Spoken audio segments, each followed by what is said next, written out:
Diperhatikan ya Bapak Ibu ya. Pertama, kita sepakat dulu bahwa sumber utama dalam Islam itu Al-Quran. Itu sumber utama dalam kita berislam, sumber utamanya itu Al-Quran. Sumber utama dalam Islam itu Al-Quran. Dan di dalam Al-Quran, khususnya Quran surat An-Najm ayat 39 itu disebutkan oleh Allah, wa allaisa lil insani illa ma sa'a. Bahwasanya seorang manusia itu tidak akan mendapatkan apapun kecuali yang dia usahakan sendiri. Nah, kami mohon Bapak Ibu untuk memperhatikan ini. Kemudian di Fussilat 46 Allah juga menegaskan, man amila sholihan falinafsi wa man asa'a fa'alaiha wa ma rabbuka bidzallamin lil abid. Kata Allah begitu.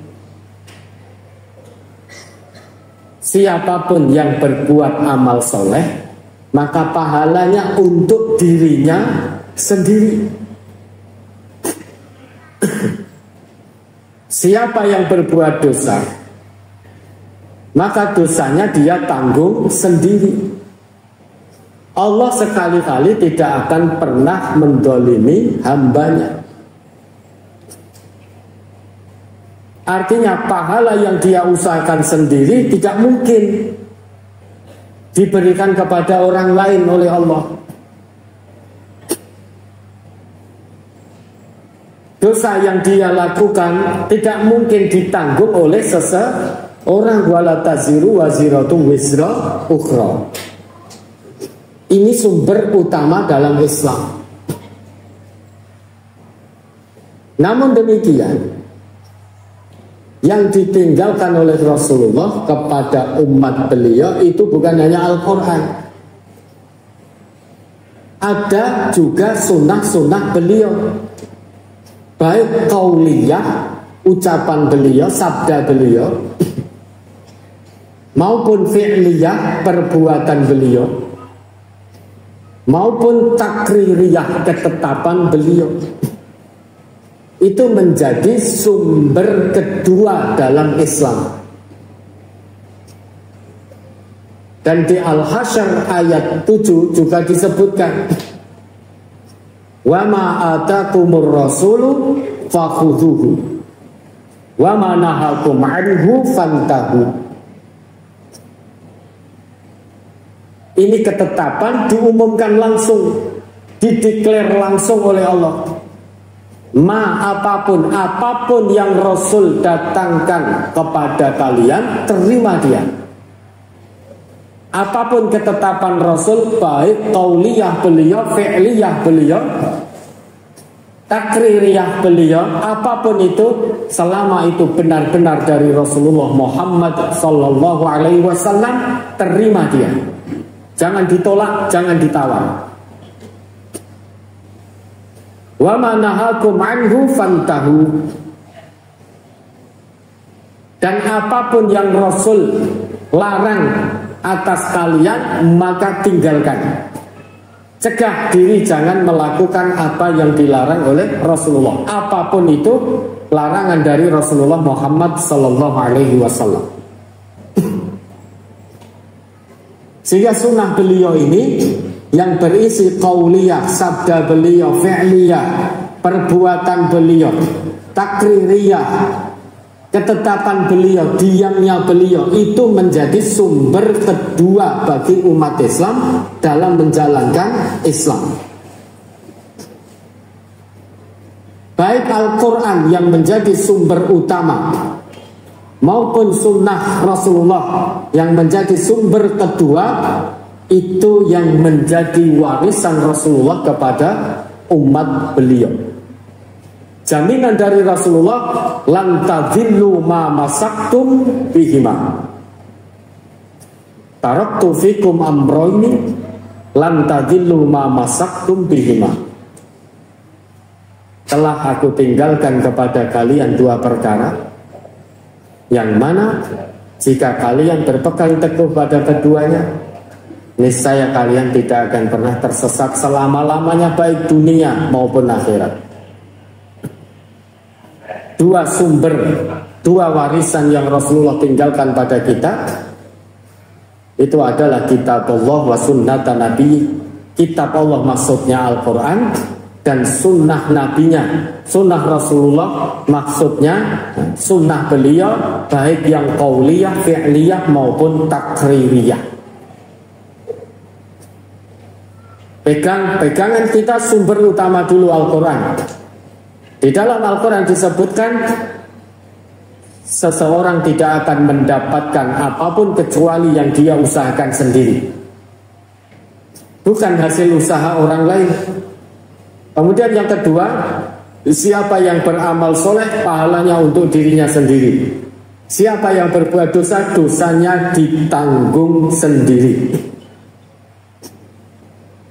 Kemudian di sumber kedua, di hadis Rasulullah yang sahih diriwayatkan oleh Muslim, juz 2 halaman 973, nomor hadis 407 disebutkan, an Abdullah bin Abbasin annahu qala, dari Abdullah bin Abbas bahwa ia berkata, Kanal Fadlu ibnu Abbas rodifa Rasulillah sallallahu alaihi wasallam. Dahulu Fadl bin Abbas itu pernah membonceng Rasulullah sallallahu alaihi wasallam. Faja'athu imra'atun min Khaf'ama tastaftihi. Kemudian datanglah seorang wanita dari Khaf'am kepada Rasulullah untuk meminta fatwa ketetapan hukum dari Rasulullah. Faja'ala al-fadlu yanzuru ilaiha wa tanzuru ilaihi. Kemudian Fadl bin Abbas yang membonceng Rasul itu bisa melihat wanita tadi, dan wanita tadi bisa melihat Fadl. Faja'ala Rasulullah sallallahu alaihi wasallam yasrifu wajhal fadli ila syikkil akhar. Melihat itu, kemudian Rasulullah segera memalingkan pandangan Fadl bin Abbas dari wanita tadi.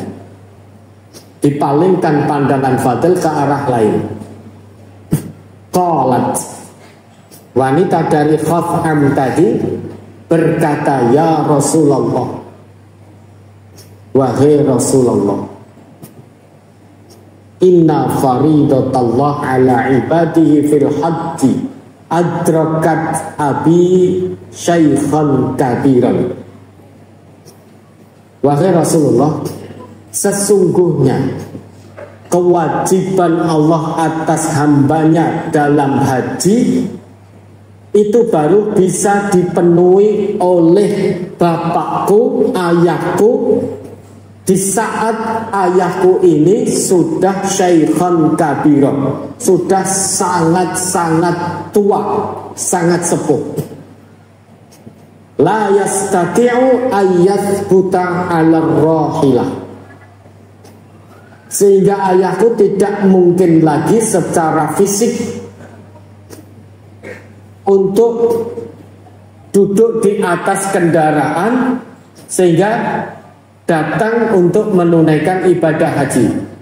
Sudah tidak kuat secara fisik tapi mampu secara harta. Ayahnya yang sudah sangat sepuh sekali tadi. Afa ahujju anhu? Kemudian wanita ini bertanya pada Rasulullah, apa bolehkah aku berhaji untuknya wahai Rasulullah? Qala na'am. Rasulullah bersabda, boleh. Wadzalika fi hajjatil wada'. Dan yang demikian ini terjadi pada haji wada'. Hadis ini diriwayatkan oleh Muslim juz 2 halaman 973, nomor hadis 407. Hadis yang diriwayatkan oleh Bukhari Muslim itu biasanya hadis yang sangat sahih. Sekilas jika kita lihat isi dari hadis ini kok tampak bertentangan dengan ayat surat An-Najm ayat 39, Fussilat 46 tadi. Kan tidak mungkin sumber kedua kok bisa bertentangan dengan sumber utama. Itu mustahil terjadi. Terus bagaimana? Maka hadis ini kita bawa ke Quran.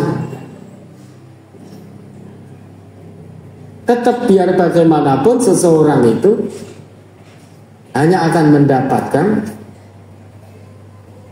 balasan kebaikan dari apa yang dia usahakan sendiri. Terus bagaimana dengan ini? Coba kalau kita mau cermati lagi ini tadi Bapak Ibu. Wanita dari Khos'an tadi menyebutkan kasusnya. Asbabul wurud, sebab Nabi mengizinkan wanita tadi untuk menghajikan bapaknya tadi, kasusnya sudah disebutkan sendiri oleh wanita dari Khos'an tadi.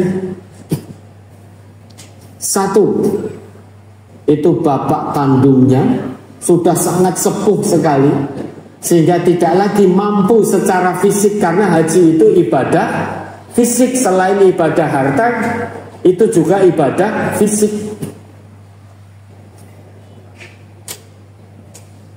Hartanya mampu, tapi fisiknya sudah sangat tidak mampu. Maka sebagai anak tadi bertanya pada Rasulullah, afa ahujju anhu, bolehkah aku menghajikan untuknya? Itu sebagai bentuk bakti anak. Maka memohon kepada Rasulullah, bertanya pada Rasulullah. Maka dijawab oleh Nabi, boleh. Syaratnya ketat Bapak Ibu, tidak mudah. Kita lihat zahir nasnya, kita lihat secara tekstual nas hadisnya. Nabi mengatakan na'am, tapi dengan syarat yang sangat ketat. Yang pertama harus orang tua kandung, ini kasusnya tadi. Yang kedua sudah sangat renta. Ketiga mampu harta orang tuanya, tetapi fisiknya tidak mampu. Ini syaratnya ketat sekali. Kenapa Nabi mengizinkan? Karena ini sebagai bentuk bakti anak kepada orang tuanya. Maka Nabi izinkan itu. Tidak mudah-mudah untuk badal haji, bukan seperti fenomena yang kita ketahui. Dijadikan lahan bisnis. Kita tidak sependapat itu. Tapi kalau ada yang menjadikan badal haji itu boleh kepada siapapun asal bisa membayar, ya monggo saja, kita saling menghormati. Tapi kalau kita lihat teks hadisnya, sebab-sebabnya, kasusnya, itu sangat ketat sekali. Bagaimana orang tua yang sudah meninggal, ini masih hidup? Dalam nas hadis ini loh, ini kan masih hidup orang tuanya.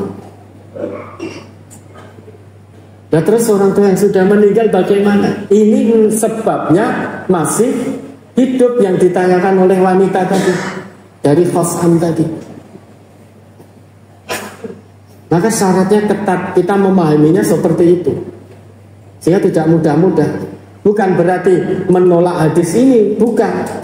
Wong ini hadis sahih kok. Hadis sahih itu berarti dari Rasulullah, valid itu dari Rasulullah. Tapi dengan syarat yang sangat ketat. Orang tua kandung sudah sangat sepuh, mampu harta, tidak mampu fisik, dan masih sugeng. Bisa dipahami Bapak Ibu? Sehingga saya tidak ada, oh kok Ustadz sekarang bolehkan badal haji dan lain sebagainya. Tidak seperti itu. Boleh dan tidaknya bukan menurut Ustadz, bukan menurut saya, bukan menurut Ustadz almarhum, bukan menurut Ustadz Abdullah juga, Allahumma ighfir lahu warhamhu.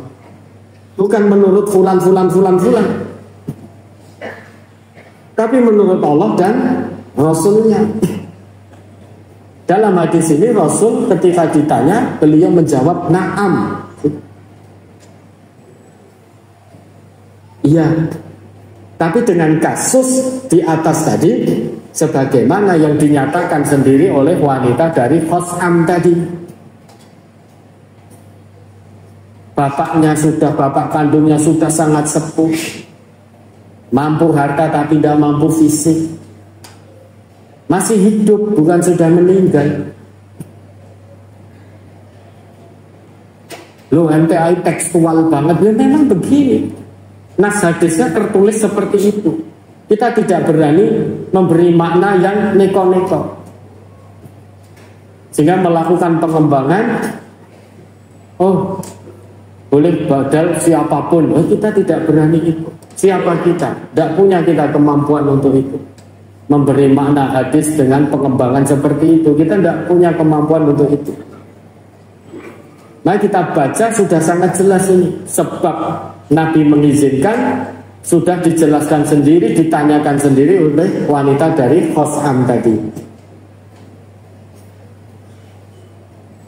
Jadi bukan berarti terus kita mudah-mudah badal haji, bukan. Syaratnya sangat ketat sekali. Sehingga tidak ada perubahan. Tetap wa alaisa lil insan illa ma sa'a. Kenapa Nabi mengizinkan? Ini bentuk bakti seorang anak kepada kedua orang tua kandung. Maka Nabi mengizinkan untuk itu. Karena hasil didikan orang tuanya yang baik kepada anaknya, sehingga anaknya tahu tentang amal soleh. Nah, ketika meminta izin kepada Rasulullah, dijawab na'am oleh Rasulullah. Diizinkan dengan kasustik seperti ini. Kasusnya seperti ini, tidak bermudah-mudah. Nah, ini mesti ada kaitannya. Terus bagaimana dengan sedekah untuk orang tua? Loh, kemarin hadisnya juga sudah kita sebutkan, itu ada salah satunya dalam riwayat Bukhari juz 3 halaman 191. Itu hadisnya sahih. Kita jelaskan ulang ya. Ani bin Abbas radhiyallahu anhuma. Dari Ibnu Abbas radhiyallahu anhuma. Anna Sa'd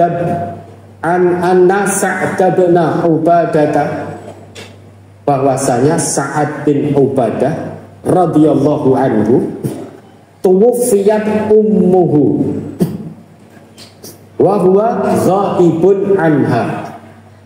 Ibunya telah meninggal dunia dan posisinya Sa'ad bin Ubadah tidak ada di sampingnya.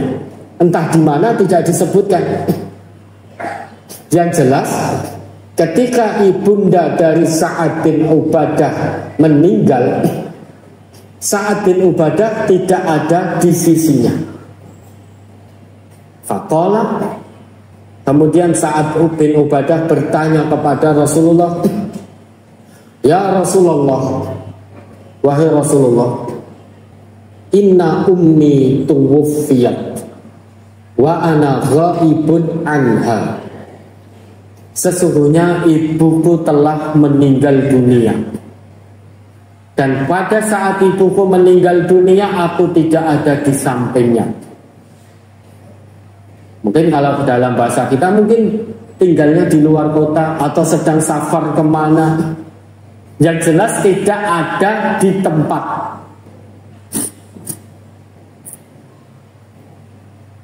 Tidak ada di tempat yang jelas ketika ibunda Sa'ad bin Ubadah meninggal dunia. Sa'ad bin Ubadah tidak ada di sampingnya. Kemudian Sa'ad bin Ubadah bertanya pada Rasulullah, ayan fa'uha syai'un in tasaddaqtu bihi anha.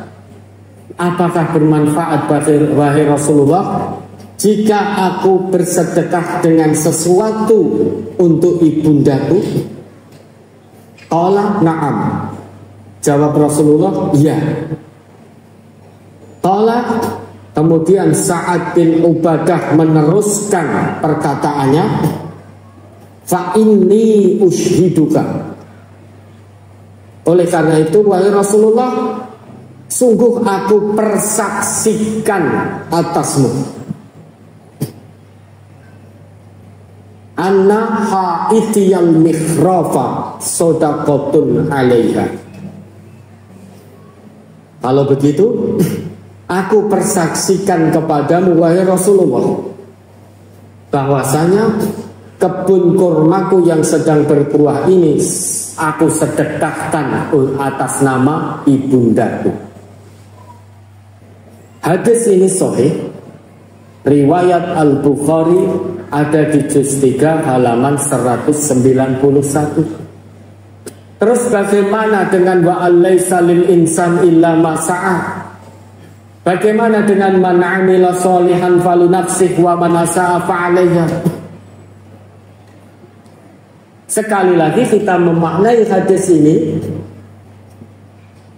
kasusnya juga sangat-sangat spesial.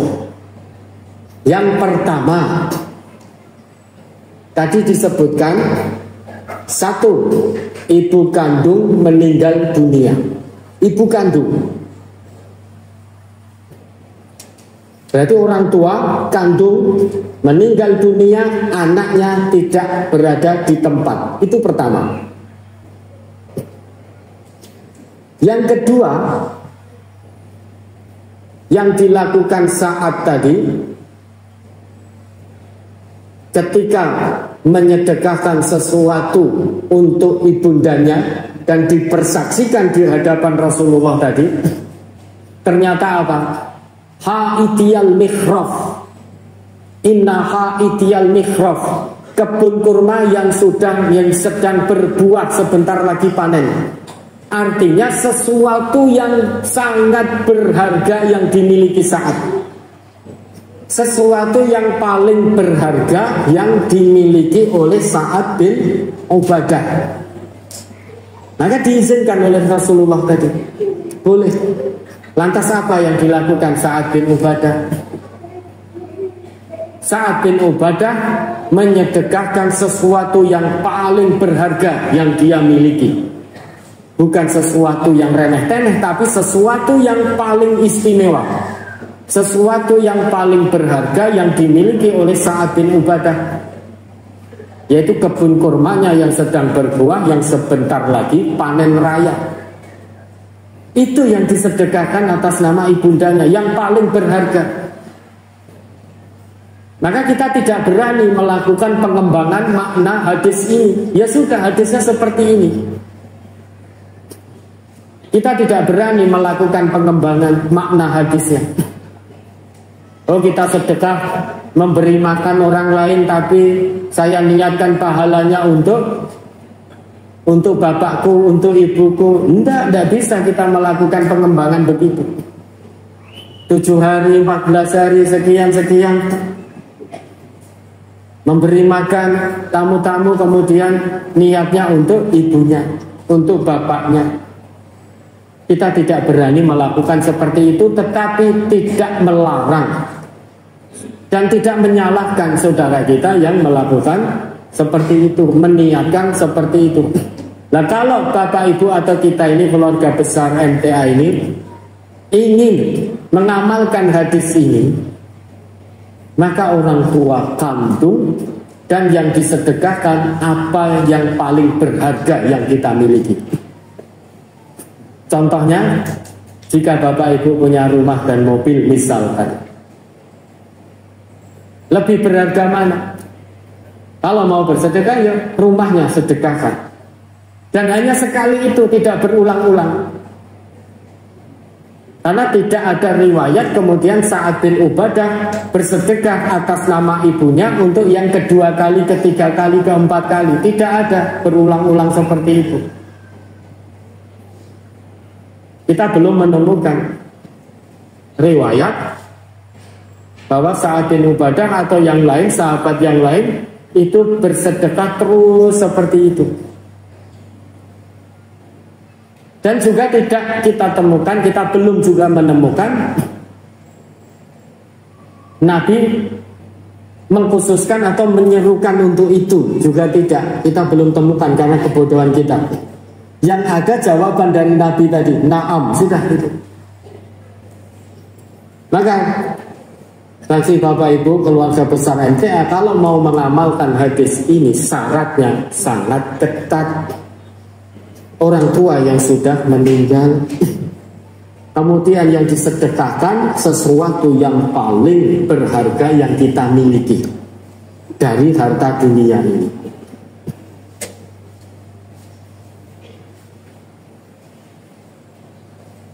Jadi syaratnya ketat sekali Bapak Ibu. Kita memaknai hadis ini ya sebagaimana yang tertulis dalam hadisnya. Jika dengan demikian tidak bertentangan dengan wa'alaisa lil insan illa masa'ah, dan juga tidak bertentangan dengan man amila sholihah. Kenapa Nabi mengizinkan? Karena ini Nabi mengizinkan untuk anak ini berbakti kepada orang tuanya yang sudah meninggal juga dalam konteks sedekah ini. Tapi syaratnya sebagaimana yang tertulis dalam hadis ini itu ketat sekali. Ha'iti al-mifraf itu berarti sesuatu yang paling berharga yang dimiliki. Itu yang disedekahkan atas nama Ibunda Sa'ad bin Ubadah.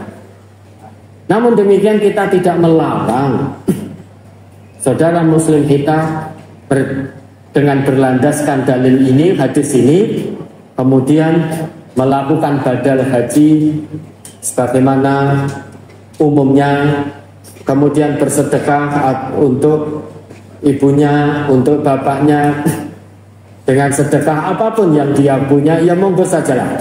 Tapi kalau kita mau melakukan itu, mengamalkan hadis ini, harus sesuai dengan sebabnya tadi, harus sesuai dengan kasusnya tadi. Kan tadi wanita dari Khos'am ketika bertanya kepada Rasulullah mengutarakan dulu sebabnya. Kasusnya disebutkan dulu. Begitu juga Sa'ad bin Ubadah disebutkan dulu kasusnya. Kemudian Nabi baru menjawab na'am. Maka syaratnya itu sangat ketat sekali. Nah, kalau Bapak Ibu terpenuhi syarat ini yang sangat ketat ini, ya silahkan saja mengamalkan hadis ini. MTA tidak punya kewenangan apapun untuk melarang pengamalan dari hadis ini. Tapi pahalanya bagaimana? Ya sudah terserah Allah pahalanya. Yang penting kita amalkan hadis ini sebagai bentuk bakti kita kepada orang tua. Pahalanya nanti mau dikemanakan oleh Allah, ya terserah Allah. Tapi dengan catatan, syarat yang tersebut dalam dohir hadisnya, dohir nasnya, itu terpenuhi dengan detail. Bisa dipahami Bapak Ibu?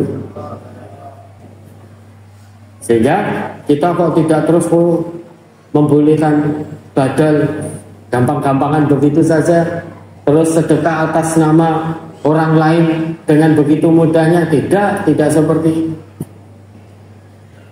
Syaratnya ya sebagaimana yang tersebut dalam hadis ini. Terlepas ada saudara muslim kita lainnya berlandaskan hadis ini kemudian melakukan badal haji seperti itu, kemudian bersedekah untuk fulan, ya monggo saja. Kita tidak melarang, tidak menyalahkan, tetapi kita juga belum melakukan seperti itu. Kita hanya akan lakukan kalau memang syaratnya itu sebagaimana tertera dalam dohir nas hadis ini. Ya mudah-mudahan bisa dipahami. Ada lagi?